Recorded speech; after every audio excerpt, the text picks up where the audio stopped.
بالله من الشيطان الرجيم. بسم الله الرحمن الرحيم. قال يا بني لا تقصص رؤياك على إخوتك فيكيدوا لك كيدا إن الشيطان للإنسان عدو مبين. صدق الله العظيم.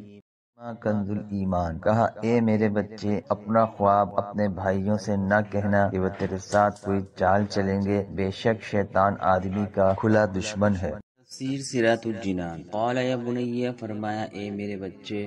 مفسرین فرماتے ہیں کہ حضرت یعقوب علیہ السلام کو حضرت یوسف علیہ السلام سے بہت زیادہ محبت تھی، اس لیے ان کے ساتھ ان کے بھائی حسد کرتے تھے، اور حضرت یعقوب علیہ السلام چونکہ یہ بات جانتے تھے، اس لیے جب حضرت یوسف علیہ السلام نے یہ خواب دیکھا تو حضرت یعقوب علیہ السلام نے فرمایا اے میرے بچے اپنا خواب اپنے بھائیوں کے سامنے بیان نہ کرنا، کیونکہ وہ اس کی تعبیر کو سمجھ لیں گے تو وہ تمہارے خلاف کوئی سازش کریں گے اور تمہاری ہلاکت کی کوئی تدبیر سوچیں گے۔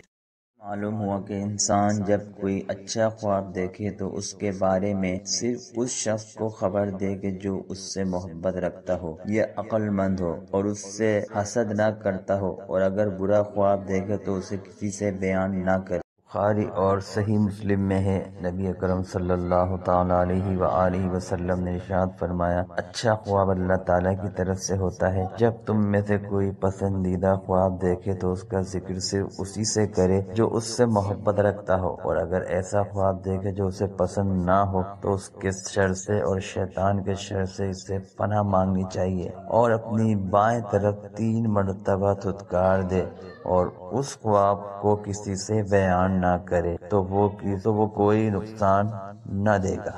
ان الشیطان للانسان عدو مبین، بے شک شیطان آدمی کا کھلا دشمن ہے۔ آیت کے حصے میں اس بات کی طرف اشارہ ہے کہ حضرت یوسف علیہ السلام کے بھائی اگر حضرت یوسف علیہ السلام کو اذیت اور تکلیف پہنچانے کی کوشش کریں گے تو اس کا سبب شیطانی وسوسہ ہوگا۔